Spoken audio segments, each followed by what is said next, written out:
So when I was in college, I fell really hard for this guy, which was nothing really unusual. I'd fallen hard for lots of men at that point, boys. But what had always happened for me is that when we broke up, I always assumed it was because I was unlovable and, not like repulsive or anything, but just like unremarkable, unchoosable. So anyway, this guy, for the purposes of this story, we'll call him Nick, because that's his name. Nick Luca. Look him up on the internet. He was like this guitar god on campus. He was like amazing. He was gorgeous and I was really into like hippie boys, and he was that, and he was beautiful and super talented. And I like stalked him around campus a little bit already for a couple weeks, and then and we had a couple exchanges, and then I saw my chance, which was that the college I went to, we all lived in these house. It was like there were like these 3-level houses all over this area. And I lived on the bottom floor of this house, and the people above me who were mutual friends of mine and Nick were going to be having a party. So I thought this was my chance. And I saw Nick around campus, and I said, so, hey, are you going to here in Ken's party? Because, are you going to go? And he was like, yeah, I'm thinking about it. And I was like, oh yeah, I'm thinking about it too. But meanwhile, I had I had a total ploy going. Which was that I had stolen all this sort of killer weed from my father. It was outrageous, because my dad was rich and he had like incredible pot. And I wasn't really a pot smoker, but I knew that, the boys I liked smoked pot. So at this point, my best friend, Bevan, and I, we took a nap. Not really, we just laid in bed together and talked about our plan for that evening. She had a boy also that she wanted. I had given her some of my weed, and she was going to get him, and I was going to get him. So the party came, and we went to the party. I just went upstairs, and Nick arrived, and I basically cornered him in the kitchen.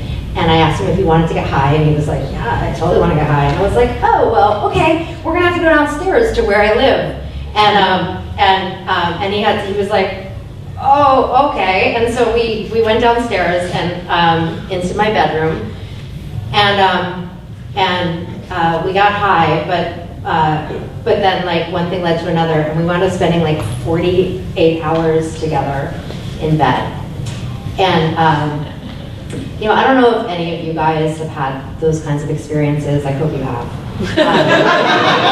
But it was we fed off each other. You know what I mean? There was no need for food, or we didn't even have to pee because we were sweating out uric acid. We just fed off each other for 40. I'm not kidding. It was 48 hours. I'm not even embellishing that. It was 48 hours that we just stayed in bed together, and all we did was have sex.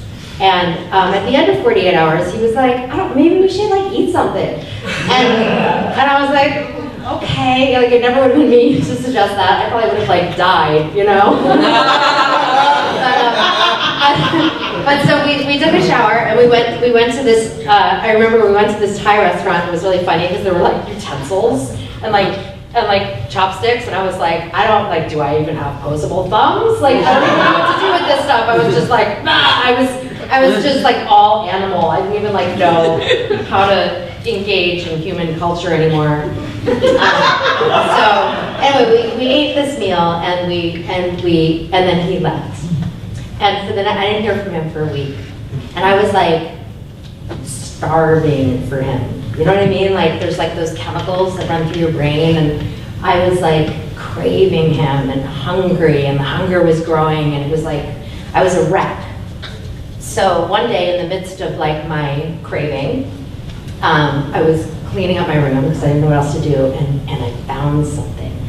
He had dropped something under my bed. And it was this piece of paper that had like a bunch of like musical notes on it. You know, he was a musician and he was studying music, and I thought, yes.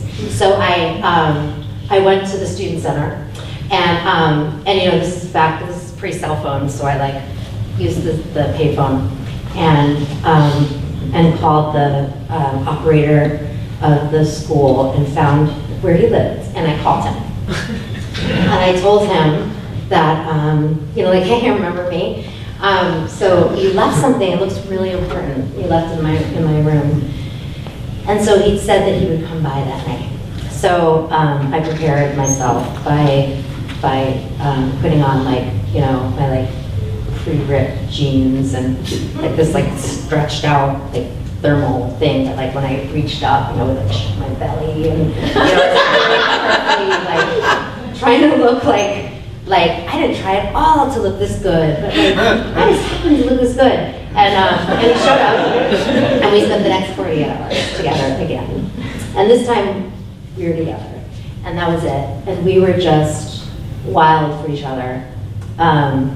And like I remember this friend of his had said he had gone to class one day after being with me for like 24 hours, and his friend like leaned over and goes and like sniffed him, and he goes, "You smell like a girl." So that's where we were at, you know. We were juniors at the time, and it was like almost we were kind of heading into being seniors, and there was a senior class that was graduating, and there was actually this couple. The guy's name was Jim Morrison. I am not kidding. His name was Jim Morrison, and he fucking looked like him.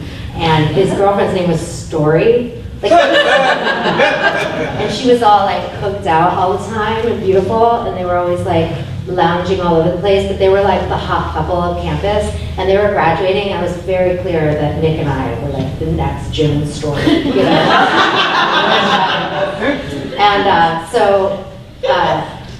And I remember I said to Bevan at the time, you know, I can't believe I've never been with anyone this good looking. I can't believe I'm with someone who's good looking. Like, he's better looking than I am. And she looks at me like, what are you talking about, Kerry? You know? Of course he is. That's a weird thing to say. So, anyway, we stayed together for the following year, and I actually pretty much like forced him to move in with me against his will. And then it was time to apply for grad school. So I wanted to go to school for creative writing, and he wanted to go to school for music. And he was applying to Tucson in Arizona, and so I did too. And he got in, and I did not. But, you know, I wanted to be with him, so I followed him there. And we moved out there together.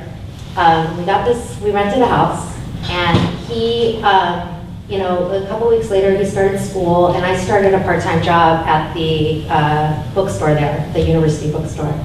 And I knew no one, you know, but he got to know a whole bunch of people through his program, and often he would call and say, you know, he was gonna be back really late because he was in the studio working on stuff, and I, you know, would just be there in the house when I wasn't working, which was very little.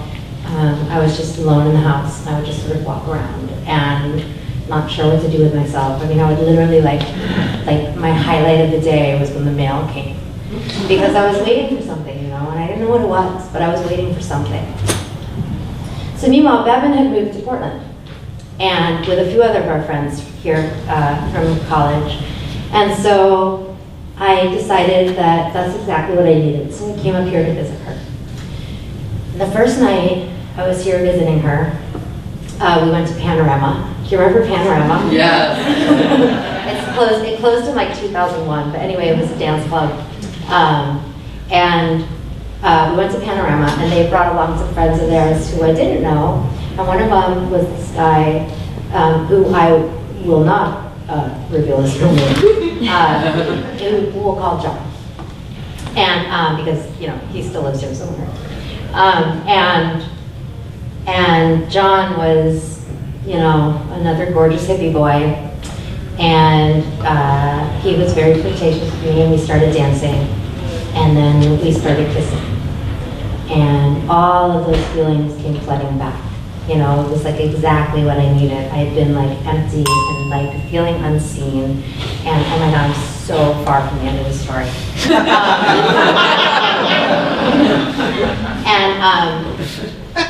Anyway, I went home with them that night, and I had all these boundaries. You know, like it was for the next few nights, I was like, I had all these boundaries. Like, whoa, you know, I'm not gonna have sex with him. Like every like new boundary that came along, I was like, okay, that's fine, but as long as we don't actually have sex, because you know that's cheating. So you know, as long as we don't actually have intercourse. So anyway, so I eventually it was over, and I went back to Tucson, and I was super fucking horny, which by the way is like evidence if someone's cheating on you. If they want to have sex all the time, it's something you might pay attention to. But but Nick was into it, and we had a lot of sex, and then suddenly we started getting itchy. Not down there, but like itchy, like on my arms and like my chest and my legs and stuff, and little like red marks started showing up on my skin, and then it started happening for Nick too. So we went to the doctor, and the doctor told me that I had scabies. And I don't know if you know what scabies are, but it's like, if you can imagine like a prehistoric like turtle with no shell and like 8 more legs. That's a microscopic version of what it was like, and they burrow on your skin and they lay eggs, and that's like those red marks. So gross. And so anyway, there's a lotion, you get rid of it quickly. And I had to make up something quickly because the doctor, Nick was like, well, how do you get these scabies? And the doctor said, well, it's through skin contact, like prolonged skin contact, or like if you sleep in a bed that has scabies. And I was like, I said, well, I was sleeping in Bevan's bed, so obviously. So I had to, and then I called Bevan the second I got home, and I was like, Bevan, I told them that I told Nick that you had scabies. Tina and Kerry, already fine. So sorry, this is gonna go on. And so anyway, and then I called Michael as well. It's Michael, I just revealed his name. Michael. Anyway, there's a million Michaels. I said, so you should know I have scabies. And he was like, oh man, I thought I got rid of those. Great. Anyway, but it was also my reason to get back in touch with him. And so then we wound up having all these conversations on the phone, and I was really like, you know, all those crazy love chemicals and sex chemicals started happening again. So I wound up deciding to leave for the summer to live in Portland. And I left one morning driving, and I literally like took if there could be a better metaphor, like I took the comforter off of Nick that morning while he was sleeping, like see ya, and left, and came up, and I spent time with Michael, and in the first week we were somewhere, like we were like at a Safeway, and he saw some girl who was very pretty, and he made eyes with her, and she and I confronted him about it. He was like, what do you think this is, Kerry? And I realized what I had done. So I called Nick, and I said I wanted to come home. And he said he was with someone else now. And so I was devastated, and I called Bevan and I said, I need to come see you right now. And she said that was fine. So I got in my car, and I started driving toward her. And as I was driving, I passed this homeless guy who was throwing up at a bus stop. And I literally thought that I was going to have to pull over and throw up immediately as well. So Bevan went down for me. She took my ticket that I had and went down for me and gathered up all my stuff from Tucson. And a year later, she told me that he had said when she was there that he thought this was it. He thought it was him and me for good. He thought maybe we were going to get married. And around that same time, I got back in touch with him, and I went down to see him. And I still loved him, and I hadn't stopped. And he took me camping in the Santa Catalina mountains, which are really beautiful there with those cactuses, the saguaros that are only there for the Canadian cactuses. And he made a fire, and over the fire, I apologized to him, and I told him my reasons, which was that I was lonely and that I had never felt chosen by him. And that from the start, like from the very first night we got together, to the reunion, to forcing him to move in with me, to following him to Tucson, that I never felt chosen by him. And he said, Kerry, don't you get it? You're the one who